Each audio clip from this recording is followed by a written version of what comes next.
Meron ako malaking mangga dito. Ito, Thai mango. At green pa po siya. Napakalaki. It's a huge. So babalatan natin.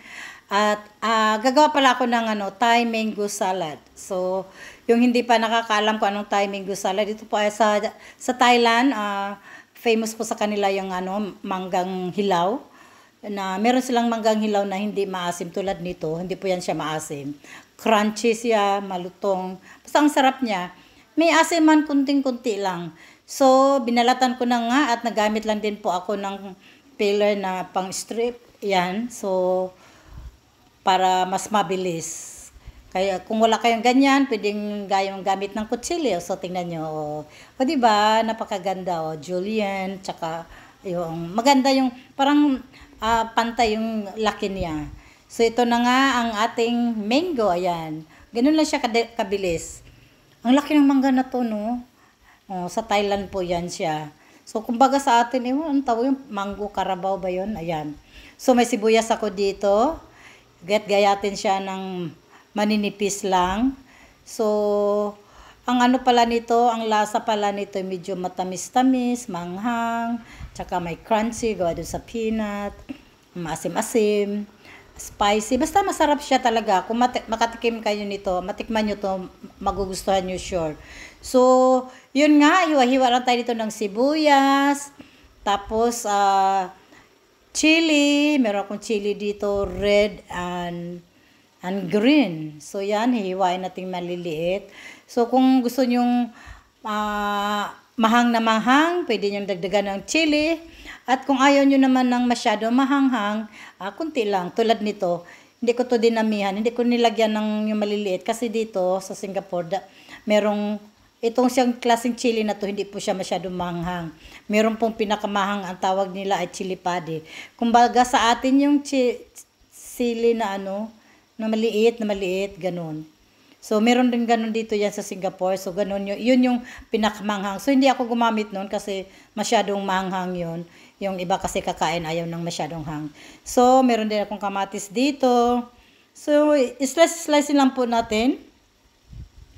Para ka lang din nagagawa ng salad. Oo. Kasi tinanggal ko lang yung buto. Oo.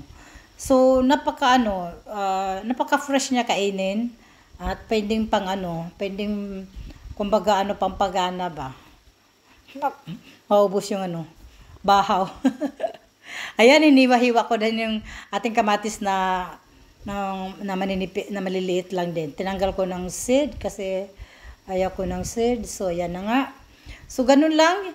Paghaluin lang po lahat yung ingredient. Kamatis, sibuyas, chili, tapos yung yung peanuts. Merong roasted peanut pala ito. Peanut at saka yung pampalasa niya, yung hibi. Dried prawns. Hibi sa atin kung tawagin. Yan, ito na nga. I-mix na natin yung lahat na ingredients. So, yung pampalasa dyan, naglagay pala ako ng patis. Ayan, patis yan, tsaka chili din, nagdikdik ako dyan. Patis at tsaka yung asukal na brown sugar. Palm sugar, actually, ginamit ko dyan. At ito yung dried prawns. So, yung tubig is yan? Patis, at tsaka brown sugar. Kung walang brown sugar, palm sugar. Kung wala kayong palm sugar, asukal, pwede na din.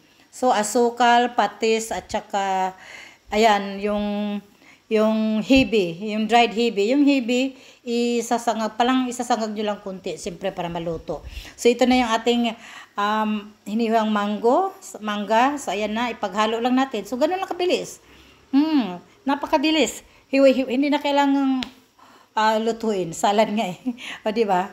So, ayan na, halo-haloin. So, tapos, inilagay ko na din yung roasted peanut. O, see?